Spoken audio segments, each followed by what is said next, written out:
몇 살까지 살고 싶으신가요? 이렇게 질문을 받으시면 뭐라고 답을 하시겠어요? 물론 나이에 따라 처한 환경에 따라 달리 답들을 하시겠죠. 제 경험, 제 주변 지인들과 대화를 떠올려 보면 한참 젊음이 넘칠 때는 다들 이렇게 살다가 갈래? 오래 살고 싶지 않아. 귀찮게 하지 마. 등등의 반응들이 많았습니다. 먹고 싶은 거, 피우고 싶은 거, 마시고 싶은 거, 마음껏 하고 싶죠. 저도 그랬고요. 먹고 싶은 거, 하고 싶은 거 잘 누리다가 아프지 않고 어느 날 평화롭게 이 세상을 떠나는 것. 이것이 대부분이 바라는 최상의 시나리오 아닐까요? 그렇다면 최악의 시나리오 중에 하나는 아마 그 반대가 되겠군요.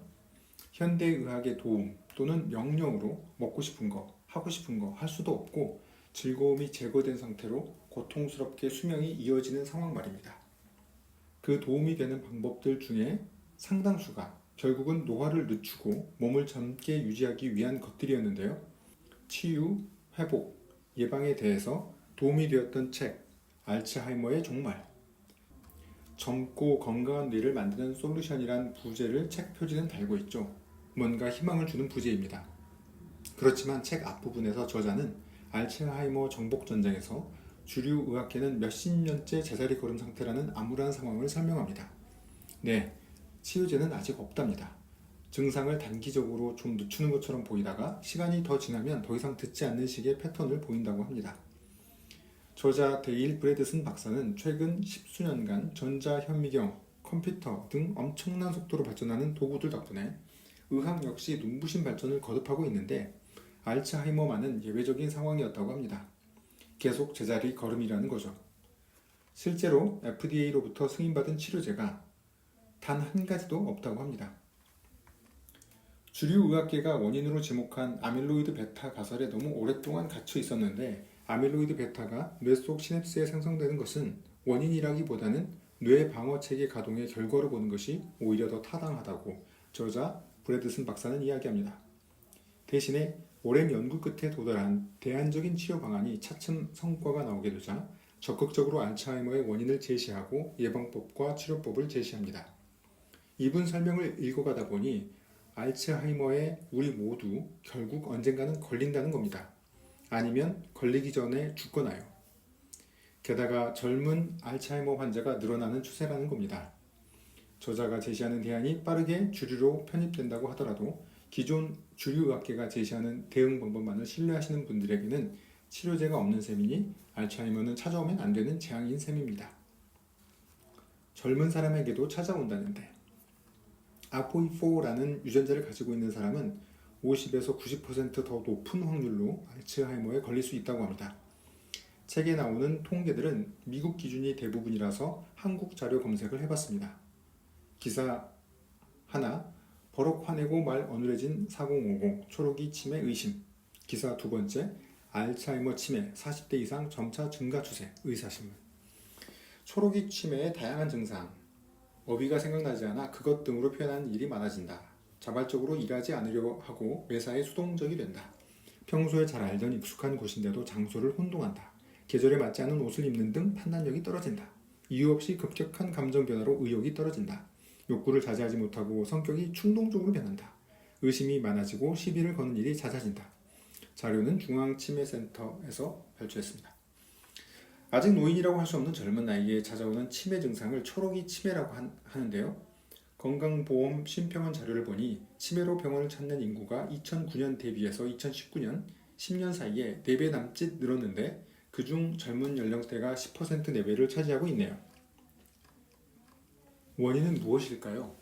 현대인의 평균 수명은 늘어나고 있는데 아직 치료제도 없는 치매로 병원을 찾는 사람들이 늘어나는 이유는 무엇일까요? 인간의 뇌는 다음 세 가지 위협과 독성을 방어할 때 발병한다. 1. 염증, 감염, 식단, 여타 원인. 2. 뇌에 필요한 영양, 호르몬, 뇌에 필요한 분자의 감소와 부족. 3. 금속이나 생물 독소, 곰팡이와 같은 미생물이 만들어내는 독성 등의 독성 물질. 그중 이 중에서 1번 이슈로 꼽은 염증에 대해서 조금 더 알아보면 이렇습니다. 바이러스, 박테리아 등 인체로 외계 생명체나 스트레스, 프렌치 프라이 등 튀김에 듬뿍 들어있는 트랜스 지방 등이 몸에 들어오면 방어 기제로 염증이 생길 수 있는데요.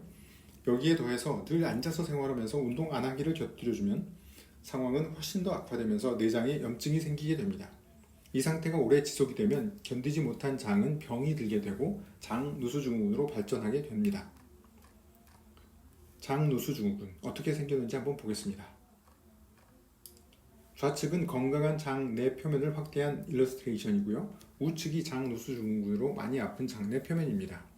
왼쪽처럼 밀결합이 잘 되어 있으면 점액에 의해 막까지 형성이 되어 유해균과 같은 외계 생명체는 빼고 영양소들만 혈관으로 흡수되는데요. 오른쪽처럼 장내 미세 육모세포 간 결합이 끊어지게 되면 점액막층은 허물어지고 그 틈 사이로 유해균, 큰 입자의 음식물 조각, 독소 등등이 혈관 안으로 유입되게 됩니다. 우리 몸의 면역체계 입장에선 적색경보 상황이죠. 혈관 내 침투한 이물질과 외계 생명체들 소탕 작전이 가동됩니다. 이렇게 우리 몸을 보호하고 해결하는 과정에서 염증이 발생하게 되는 거죠. 이런 장누수 증후군으로 생기는 바람직하지 못한 몸의 변화는 아래 보시는 그림과 같이 심각합니다. 건강하게 뇌를 잘 지키는 방법을 탐구하다 보니 몸속에 뭘 넣고 안 넣을 것인지가 이렇게 중요하구나 라는 지점을 거치게 되네요. 바꿔 말하면 장이 건강한가 여부로, 그러니까 변이 황금색인가만으로도 우울증, 조울증, 아토피 등등의 건강 징후와도 연결을 할 수 있게 되는 거죠. 그렇다면 어떤 걸 조심해야 할까요? 어떤 음식을 왜 조심해야 하는지 정보를 떠담아 놓은 동영상이 있습니다. 넷플릭스에서도 유튜브에서도 찾을 수가 있는데요. 링크를 여기에 참조했습니다. 이 What the Health 다 보고 나니 육식 비중을 많이 줄이긴 해야겠다는 생각이 들더라고요. 몇 가지 장면만 뽑아서 스포일러를 구성해 보겠습니다. 죽은 고기에 들어있는 박테리아 독소를 섭취하면 불과 몇 분 안에 염증이 연쇄적으로 발생합니다. 게다가 후성 유전학적 관점에서는 우리가 어떤 식습관, 생활습관, 그리고 환경 속에 사느냐에 따라 어떤 유전자가 켜지고 꺼지는지 유전자 발현이 바뀐다고 합니다. 그러니까 음식에 들어있는 다른 독소를 같이 섭취하게 되고 이런 과정에서 종양 억제 유전자가 꺼지고 종양 형성 유전자가 켜질 수 있다는 거죠.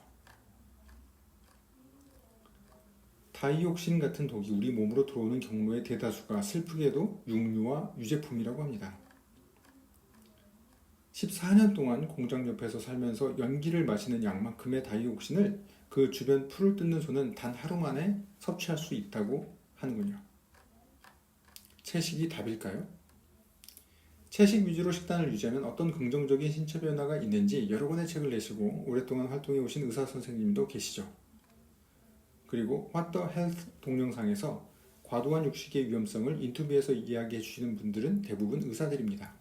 이 동영상 말고도 육식 대신 채식 위주로 바꾼 후에도 보디빌딩이나 파크루 같은 익스트림 스포츠를 해내는 채식 운동선수와의 인터뷰를 실은 더 게임 체인저스 같은 넷플릭스 다큐멘터리를 통해서도 단백질은 그럼 어떻게 채우지 같은 막연한 걱정들을 상당히 덜 수 있었습니다. 채식은 안전할까요? 아무튼 독초라는 것도 있으니 먹어도 안전한 채식을 한다면 안전하겠죠 라고 다들 쉽게 생각하실 수 있는데요.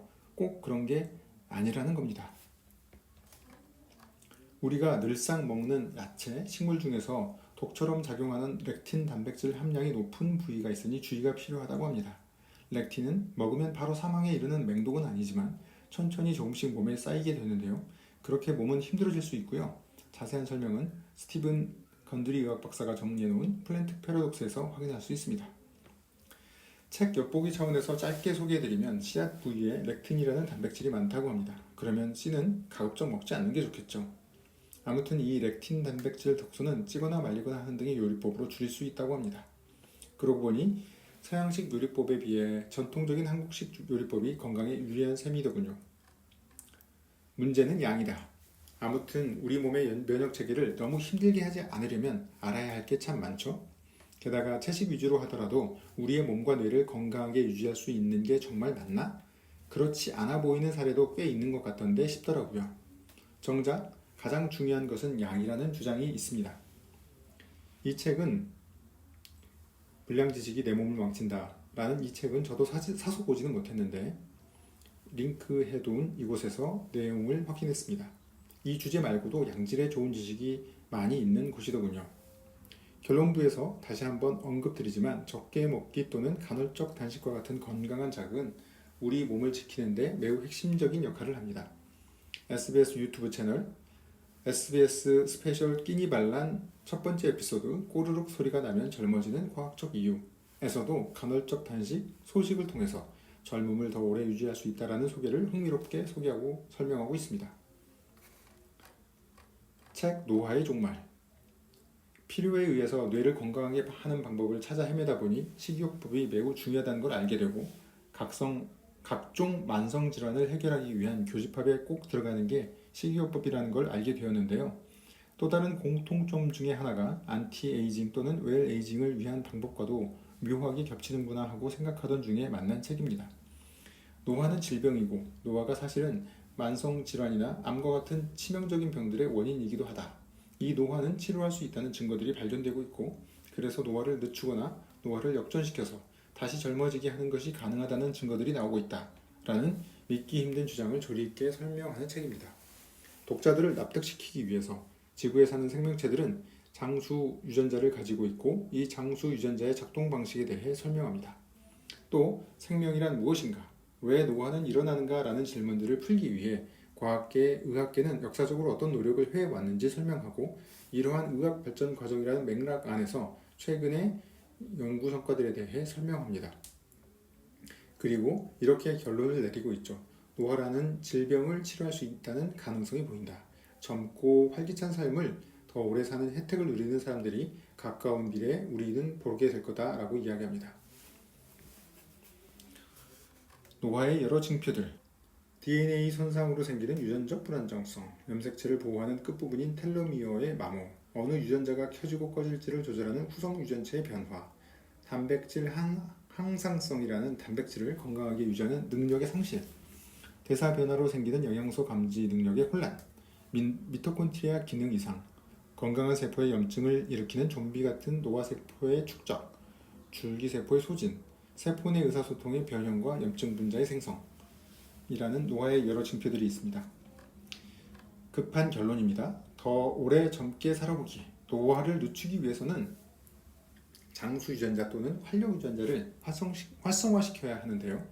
이 장수 유전자들을 활성화할 수 있다면 건강한 몸, 젊은 뇌를 지키고 가꿀 수 있게 되겠죠. 이 책의 저자 데이비드 싱클레어 박사가 현재 시점에서 장수 유전자 활성화에 도움이 될 만한 내용을 정리해 두었더라고요. 핵심은 몸에 무리가 가지 않는 수준의 스트레스 또는 자극이 필요하다는 건데요. 세포 손상 없이 장수 유전자를 활성화하는 자극. 첫 번째로 특정한 유형의 운동. 하루 10분 정도 땀을 흘릴 수 있는 운동. 두 번째 간헐적 단식. 세 번째 저단백질 식단. 네 번째 저온과 고온 노출. 다섯 번째 호르메시스 모방 분자의 복용. 건강하고 활기찬 하루하루 되시길 바랍니다.